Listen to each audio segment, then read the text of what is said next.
Fait que, bienvenue en passant, s'il y a des gens qui nous visitent pour la première fois ou la deuxième fois, vous êtes les bienvenus parmi nous. Si vous avez besoin d'une Bible que vous n'avez pas, faites juste lever la main. Un placeur va se faire une joie de venir vous porter une Bible. C'est gratuit. Bienvenue à ceux aussi qui nous suivent par la web diffusion. On continue. On a commencé la semaine passée avec notre frère François la série sur l'Évangile du crucifié. Et on continue cette série-là dans le livre de 1 Corinthiens. Et ça a un petit peu pour objectif de nous appeler, de nous interpeller pour comment être une Église en santé et en mission.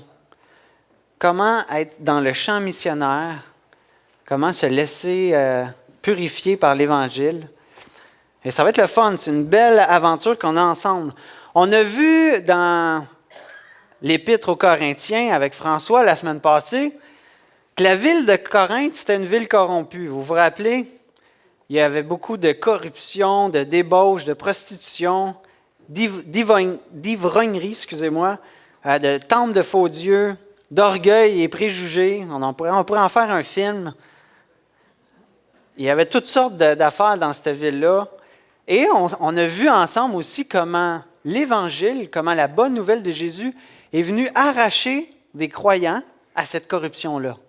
L'Évangile est venu les laver, les purifier, les appeler, leur donner une nouvelle identité, les sortir de là. Et cet Évangile-là est venu aussi les appeler à la sainteté. Et malgré que le processus de transformation n'était pas terminé chez les croyants de Corinthe, François a souligné 3 raisons pour lesquelles Paul persévérait à continuer à prendre soin de cette Église-là. Malgré toutes les choses qui n'allaient pas bien dans cette Église-là, François a souligné 3 raisons. Premièrement, parce qu'il voyait la grâce de Dieu dans leur vie. Deuxièmement, parce que c'était l'Église de Dieu. L'Église de Corinthe, aussi imparfaite qu'elle était, c'était l'Église de Dieu. Et la troisième raison, c'est parce que Paul les aimait de l'amour de Christ. L'amour que Christ a eu envers Paul a poussé Paul à aimer l'Église de Corinthe. Et c'est important de se rappeler à ces vérités-là, cette nouvelle identité-là qui nous habite et qui habite dans la vie de tous ceux qui ont placé leur confiance en Jésus-Christ.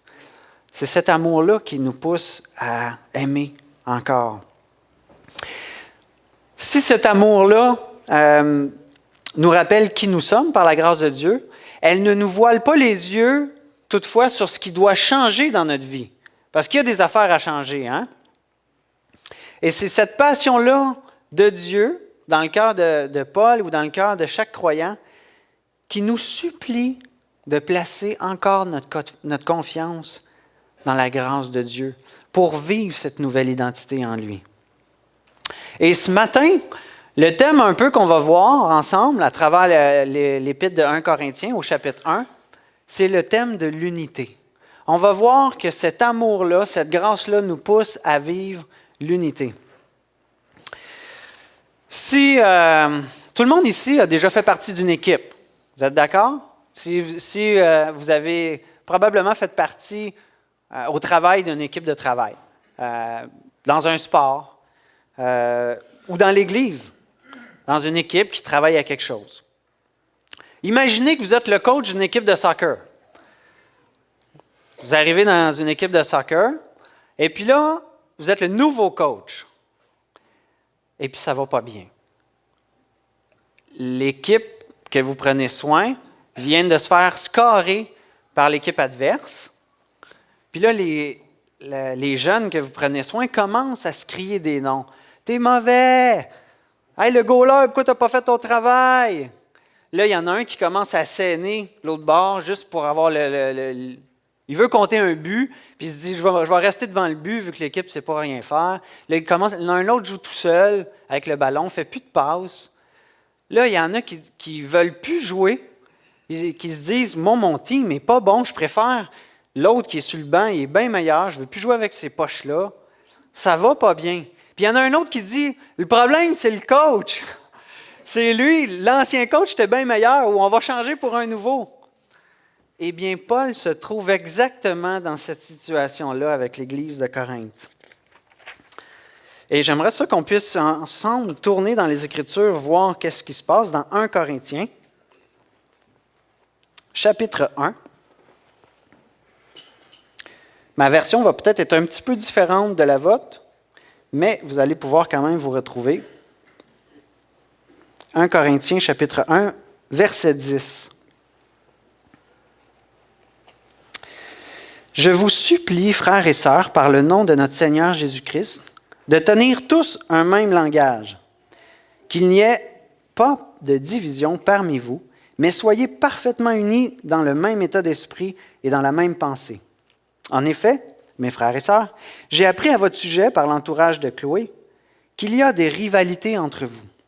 Je veux dire par là que chacun de vous affirme « Moi, je suis de Paul, et moi d'Apollos, et moi de Céphas, et moi de Christ. Christ est-il divisé? Paul a-t-il été crucifié pour vous? Ou est-ce au nom de Paul que vous avez été baptisé?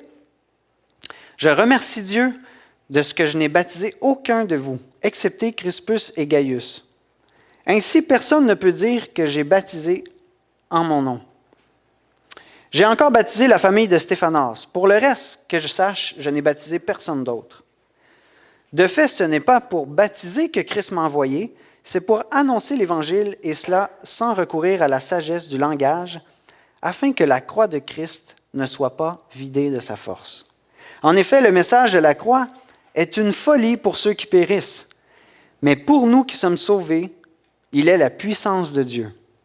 Du reste, il est écrit « Je ferai disparaître la sagesse des sages, et j'anéantirai l'intelligence des intelligents. » Où est le sage? Où est le spécialiste de la loi? Où est le discoureur de l'ère actuelle? Dieu n'a-t-il pas convaincu de folie la sagesse de ce monde?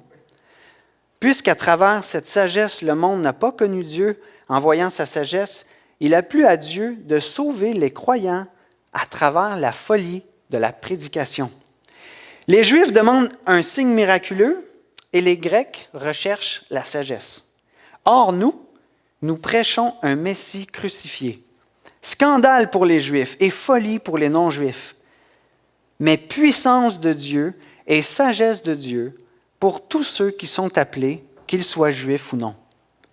En effet, la folie de Dieu est plus sage que les hommes et la faiblesse de Dieu est plus forte que les hommes.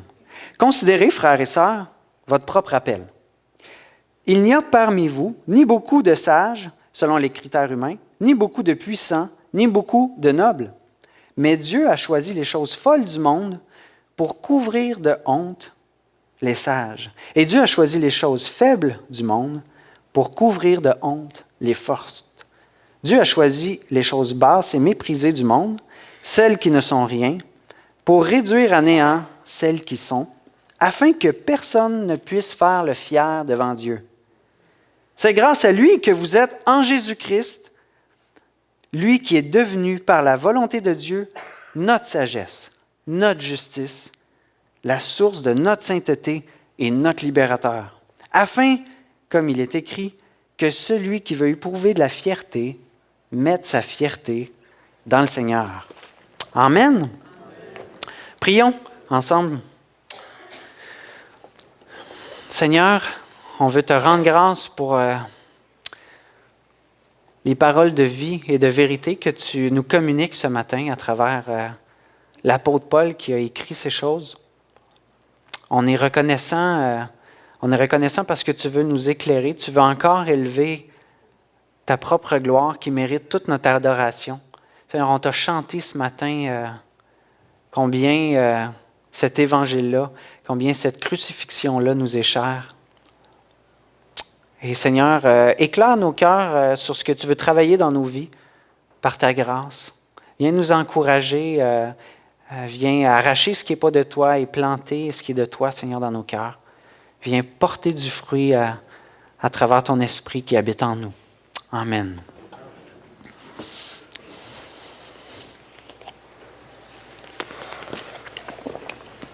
Donc, imaginez les Corinthiens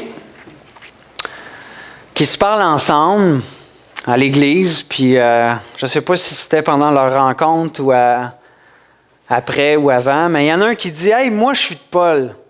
Sans aucune hésitation, c'est lui que je vais suivre. » Pensez-y, mes frères. Paul est un Juif, la tribu de Benjamin. Il a suivi les enseignements du rabbin Gamaliel. Hey, c'est pas n'importe qui, là. Paul suivait les lois divines de manière irréfutable. Si vous voulez quelqu'un d'obéissant, c'est bien lui qu'il faut suivre. Plus encore, hey, connaissez-vous des gens qui ont eu une conversion aussi spectaculaire que celle de Paul? Tombé à terre, devient aveugle, des écailles sont tombées des yeux. C'est un apôtre, il a vu Jésus-Christ. Ah non, moi je le suis. Ouais, un autre va dire, ouais peut-être, mais sa présence est pas mal faible. Sa parole est parfois méprisable quand il est parmi nous. Il a presque baptisé personne ici. Mes frères, venez plutôt écouter Apollos. Quelle éloquence, quelle puissance quand il cite les Écritures. Ah, il y a tellement de gens ici à Corinthe qui ont été sauvés par lui. Il porte bien plus de fruits que Paul. Hey, vous ne comprenez rien, mes frères. Céphas, pour ne pas dire l'apôtre Pierre, leur est bien supérieur à Paul et Apollos. Ils n'ont pas vécu, Paul et Apollos, 3 ans et demi avec Jésus. Hein? Il a été témoin de ses miracles, il a été témoin de sa transfiguration, de sa mort, de sa résurrection. Quand il prêche, Pierre, là, c'est 3000 âmes qui se convertissent. Hey, ça, c'est du power. Même qu'il y a tellement de foi que juste son ombre est capable de guérir des gens.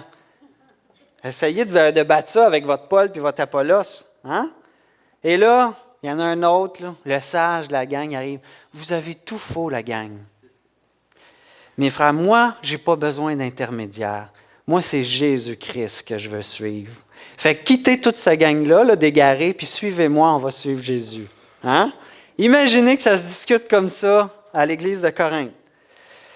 Voyez-vous comment c'est facile d'élever l'œuvre de Dieu au-dessus de Dieu, même que le péché est tellement sournois dans nos cœurs qu'il peut même utiliser Jésus pour nous diviser. C'est quelque chose, hein? Paul souligne qu'il a baptisé presque personne à l'église de Corinthe parce que le baptême avait une grande importance pour les Corinthiens. Ils s'attachaient beaucoup à leur père spirituel, à celui qui les avait amenés à la conversion. Et il y avait une profonde affection pour leur père spirituel. Et pourtant, ça les a amenés à se chicaner, à se diviser même. C'est grave, hein? On n'a peut-être pas les circonstances identiques à l'église de Corinthe, ici au Flambeau, vous êtes d'accord? On n'a peut-être pas un temple d'idoles avec 1000 prostituées à Grimby, mais on est dans le même bateau qu'eux. On est dans le même bateau que les Corinthiens. Dans le sens que Dieu aussi a besoin de nous sanctifier de la même façon qu'eux. Il a besoin de nous purifier. Et des fois, on a des préférés comme les Corinthiens. Notre Église, vous êtes d'accord, est remplie des évidences de la grâce de Dieu. Parmi nous, Dieu nous a donné des dons, des forces, et puis c'est vraiment merveilleux. Et à cause de ça, quelqu'un pourrait dire, « Moi, je suis de Serge Gagné. Ça, c'est un homme de foi. » Et c'est vrai, hein? Ou « Moi, je suis de Richard Roule. Lui, c'est un homme de prière. » Ou « Moi, je suis de Jean-Pierre Gagné. Il n'y a pas de meilleur coach au Québec que lui. »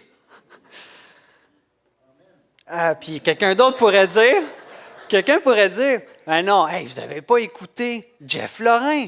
Quand il prêche, la Bible parle. » Hein? Oh, hein? Comprenez l'allusion? Bon. Et d'autres pourraient dire, « Ouais, c'est parce que vous n'êtes pas sortis du Québec, là.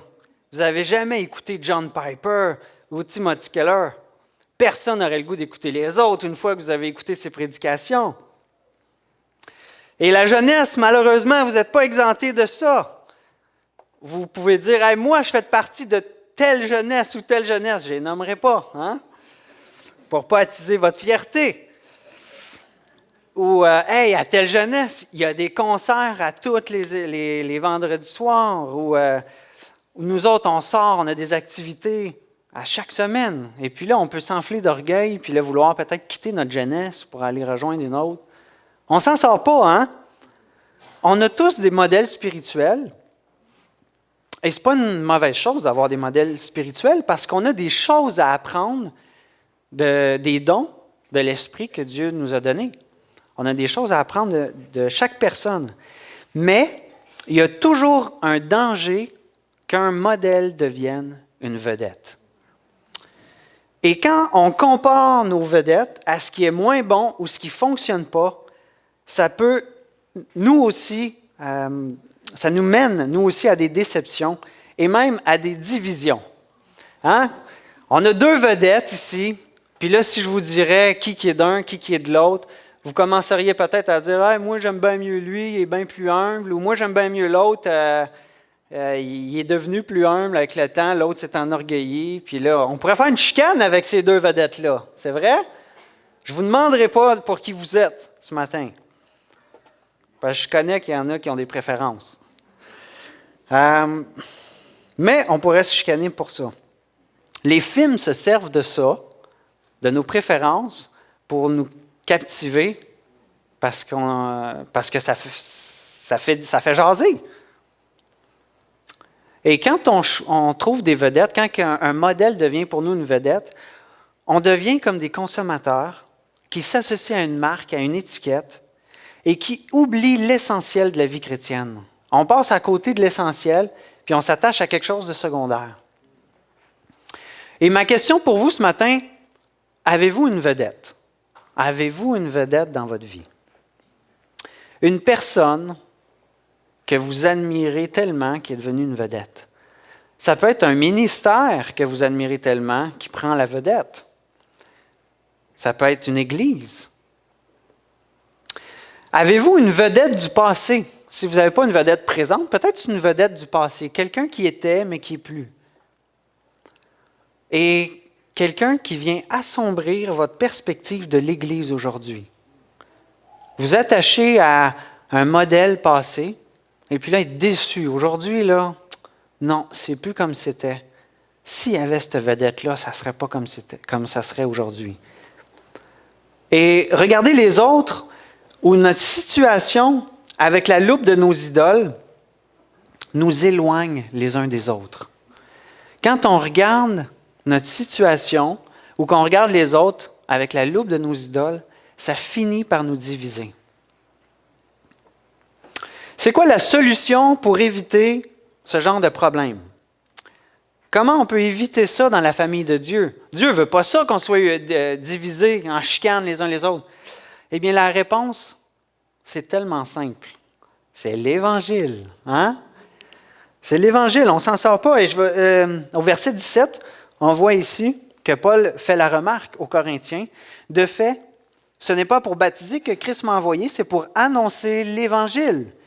Et cela sans recourir à la sagesse du langage, afin que la croix de Christ ne soit pas vidée de sa force. L'Évangile est la solution, mes frères et sœurs. Voyez-vous, l'homme regarde aux apparences. Il se fie à sa raison, à sa logique, à sa connaissance pour s'en sortir. Il se fie à lui-même pour régler le problème de la souffrance et de la mort. On peut en trouver des solutions par nous-mêmes, mais ce ne sera jamais la solution de Dieu. Et Dieu a une solution complètement différente de notre sagesse, de nos idées, pour le monde, pour le bien du monde. La bonne nouvelle d'un sauveur mort sur la croix. Voici la solution que Dieu offre au problème de la souffrance, de la mort, du péché. La bonne nouvelle d'un sauveur mort sur la croix. C'est spécial, hein? Ça sonne insensé à l'être humain. C'est pas une bonne nouvelle, un Dieu mort sur une croix. Je veux plutôt un Hulk, un Iron Man qui pète la baraque puis qui règle ma situation, qui vient changer mes circonstances, qui vient régler le problème de mon persécuteur. Je veux pas un homme qui meurt. Ça n'a pas de sens. Les Juifs étaient des fans de miracles. Leur histoire est rempli d'interventions de Dieu en leur faveur. Et quoique Jésus ait accompli des miracles dans sa vie, dans les 3 ans de ministère qu'il a accompli sur terre, les Juifs n'étaient pas satisfaits. Ils attendaient un sauveur qui allait les libérer de l'oppression extérieure, un roi conquérant qui allait régler leurs circonstances sous la domination de l'Empire romain. Mais Jésus vient confondre leur logique en venant les affranchir, pas des conquérants romains, mais d'eux-mêmes. Hey, je vous offre quelque chose d'autre de plus grand, je viens te libérer de toi-même. C'est ça, premièrement, que tu as besoin. Oh, attends un petit peu, je n'ai pas demandé ça, moi, là. Je ne veux pas être libéré de moi-même, je veux être libéré des autres. Puis, alors que Jésus vient même détruire leur projet de prospérité, renverse les tables de changeurs, de commerce qu'il y avait dans l'Église,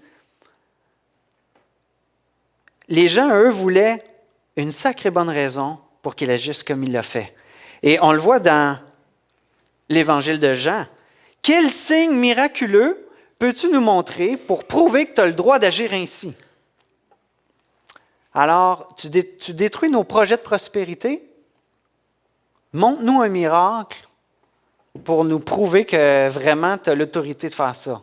Et qu'est-ce que Jésus leur répond? Est-ce qu'il fait quelque chose de prodigieux? Il les extermine tous, eux qui osent demander un miracle? Non, il leur offre la croix. Détruisez ce temple et en 3 jours, je le rebâtirai. Et non seulement il leur offre une solution, il offre la crucifixion, mais il leur offre d'une manière tellement sage qu'ils ne comprennent pas.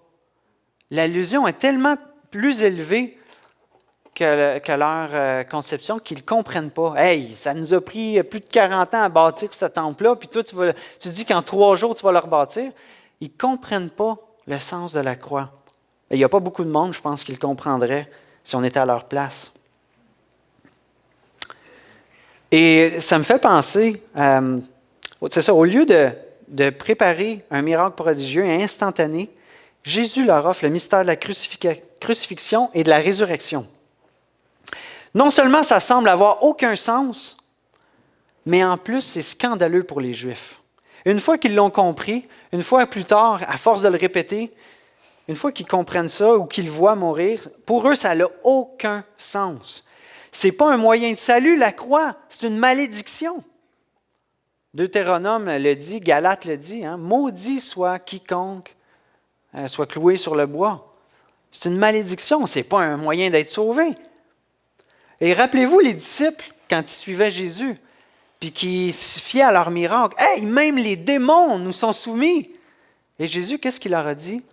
Réjouissez-vous plutôt que votre nom soit écrit dans le livre de vie. Et le nom écrit dans leur livre de vie se fait par la crucifixion de Christ, par sa résurrection, par sa mort pour leurs péchés.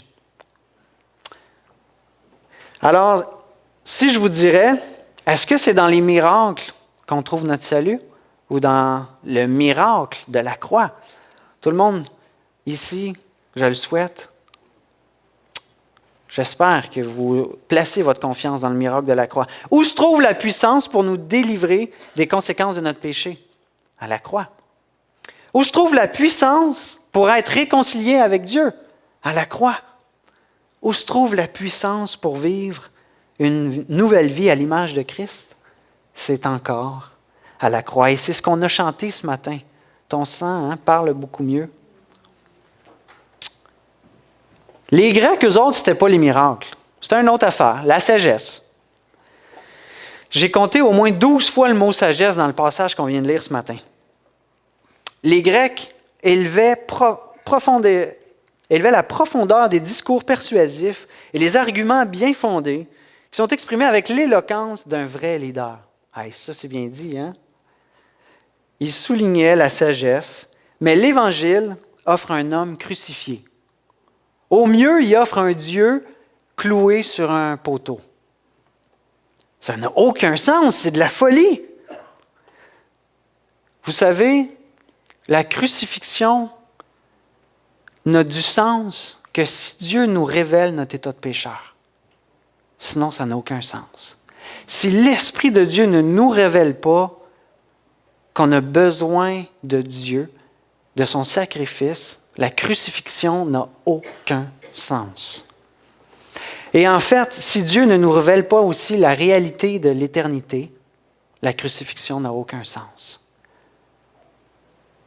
La philosophie, elle, se définit comme une sagesse, une science qui réfléchit sur les questions que l'être humain peut poser sur lui-même et qui examine les réponses que lui-même peut y apporter. Donc, la philosophie, elle regarde les êtres humains, elle se pose des questions, puis elle essaie de trouver des réponses en nous-mêmes. Mais ce n'est pas une discussion philosophique ou une réflexion philosophique qui nous amène à la foi. En fait, elle fait le contraire. La philosophie nous sécurise, nous réconforte de ne pas se convertir à la vérité de l'Évangile en déterminant ceci. C'est impossible à l'être humain de proclamer qu'il a la vérité. C'est impossible à l'être humain. Les philosophes vont vous le dire. Tu dis, même c'est prétentieux de dire que tu as la vérité absolue. Aucun être humain ne peut prétendre dire ça. Et dans un sens, sans le savoir, la pensée philosophique a raison. Sans la révélation de Dieu, sans que lui-même, Dieu lui-même, nous ouvre les yeux, c'est impossible de se convertir. Fait qu'ils ont raison, mais ils ont oublié un élément dans l'équation, Dieu. Lisons ensemble Jean 6, 44. « Personne ne peut venir à moi si le Père qui m'a envoyé ne l'attire. Et moi, je le ressusciterai au dernier jour. » Les philosophes ont raison. Personne ne peut prétendre avoir la vérité si le Père ne la révèle. S'il ne la révèle dans la personne de Christ. Et quelle grâce nous avons d'avoir cette révélation de Christ dans nos cœurs. L'être humain aime se croire sage à ses propres yeux. Il aime expliquer, il aime comprendre, il aime contrôler son existence. Mais vous savez, ce n'est pas parce qu'on n'est pas capable d'expliquer quelque chose que la chose n'existe pas. Ce n'est pas parce que je ne suis pas capable d'expliquer l'élection de Dieu qu'elle n'existe pas. L'exemple de Job est un bon exemple, non seulement comment la grâce de Dieu se révèle à lui, mais comment la sagesse de Dieu vient confondre sa propre sagesse. Job, tourmenté par des souffrances, et alors qu'il n'avait rien fait, ne comprend pas et confronte Dieu à quelque part ou pose des questions. Pourquoi ça m'arrive? Qu'est-ce qui se passe? Et quand Dieu vient se révéler, où est-ce que tu étais quand j'ai créé l'univers? Sais-tu combien d'étoiles il y a dans le ciel? Où est-ce que tu étais quand j'ai fait les mers avec tous les animaux dans les profondeurs que tu n'as pas encore explorées? La sagesse de Dieu le confond totalement. Et finalement, il se retrouve bouche bée à louer Dieu parce que Dieu s'est révélé à lui. Dieu vient confondre la sagesse du monde par une sagesse bien plus grande que celle du monde. Une sagesse qui est tellement grande qu'elle nous paraît comme une folie. Et vous savez, ça existe, des sagesses tellement grandes qui paraissent comme des folies. En fait, il y a des gens dans l'histoire qui ont été tués pour une sagesse bien moins grande que celle-là, qui ont été tués ou torturés. Pensez à celui qui a dit que la Terre était ronde quand le monde disait que la Terre était plate. Hein? Pensez à celui qui a dit que la Terre tournait autour du Soleil au lieu que l'univers tournait autour de la Terre. Il y en a qui ont été torturés ou mis à l'écart ou tués parce qu'ils ont déclaré que les microbes existaient, parce qu'on n'avait pas les outils pour voir l'infiniment petit. D'autres parce que le sang circulait dans notre corps. D'autres pour avoir fait des tours d'illusion. Ils ont utilisé la sagesse humaine. Ils ont fait des petites tours de passe-passe. Ils se sont fait peut-être mettre à mort en étant déclarés sorciers. Notre science et notre sagesse d'aujourd'hui seront probablement complètement désuètes dans 100 ans. Ils vont se dire « Hein, il faisait ça, il croyait ça. Ça n'a pas d'allure. » Mais la parole de Dieu va demeurer éternellement. Elle va surpasser la sagesse de toute l'humanité à travers les âges. Elle est tellement grande qu'elle va être encore, à travers les âges, déclarée comme une folie. Et pourtant, c'est notre puissance. Dieu choisit les gens que le monde considère comme faibles, méprisables, fous, des gens ordinaires. Non seulement pour confondre la sagesse du monde, mais aussi pour faire connaître au monde la puissance de la croix. Et ces gens-là ordinaires, c'est nous. C'est toi, c'est moi. Ici aussi, la plupart des gens, il n'y a pas des politiciens, des philosophes ou des grands. Il y en a peut-être quelques-uns, mais ce n'est pas la majorité. On est pour la plupart des gens ordinaires. Et Dieu vient confondre ceux qui se croient sages à leurs yeux ou ceux qui sont populaires selon la sagesse du monde en sauvant des gens ordinaires. Pourquoi Dieu fonctionne comme ça? Pourquoi il fait ça? Pourquoi il ne nous persuade pas par la sagesse humaine? Pourquoi il n'utiliserait pas ça à la place? Eh bien, l'apôtre Paul nous donne la réponse au verset 29. « Afin que personne puisse faire le fier devant Dieu. » En fait, si Dieu nous laisserait une petite espace pour qu'on croie que c'est notre propre sagesse, que ça vient un petit peu de nous autres, on s'enorgueillit. Hein? On ne s'en sort pas, on s'enorgueillirait. On penserait que, dans le fond, on était un peu meilleur que les autres d'avoir compris l'Évangile. On était un petit peu plus wise, un petit peu plus brillant, un petit peu plus humble. Mais Dieu, il ne veut pas que la gloire, qu'on s'approprie, qu'on lui vole sa propre gloire. Il ne veut pas qu'on se pète les bretelles, qu'on s'enorgueillisse. Dieu n'a pas utilisé la science ou la sagesse humaine pour nous amener à l'Évangile. Ces choses, la sagesse peut peut-être nous amener à prendre conscience qu'il y a quelque chose qui me dépasse, il y a peut-être un Dieu qui existe, mais ça ne nous amènera jamais, la science, la logique, notre sagesse, ça ne nous amènera jamais à réaliser qu'on est pécheur, qu'on a besoin que Dieu prenne notre place, qu'on a besoin de son salut, de son moyen. Ça, c'est l'Esprit Saint qui fait ce travail-là dans nos vies. Je ne sais pas si j'ai oublié de...